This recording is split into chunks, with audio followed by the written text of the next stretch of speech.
Hi everyone. This is next in the series of image to diagnosis in fetal medicine, polyhydramnios 2.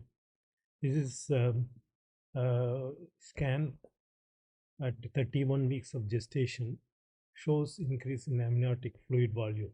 There is polyhydramnios and no anomaly detected to explain this polyhydramnios. So 31 weeks polyhydramnios, when usual structural anomalies are ruled out, then you have to rule out two conditions before you dump it as idiopathic. One is esophageal atresia with tracheoesophageal fistula, where the polyhydramnios and stomach bubble will be seen. So in this situation, you must look for the blind esophageal pouch to rule out esophageal atresia with tracheoesophageal fistula, but there was no pouch in this fetus.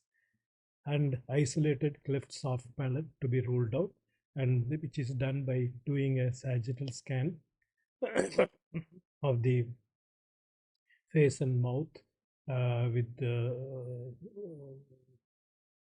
beam passing through the fluid in the mouth to see the soft palate seen. So that is ruled out. These conditions are explained in various lectures on GI tract, in facial clefts, and as well as polyhydramnios.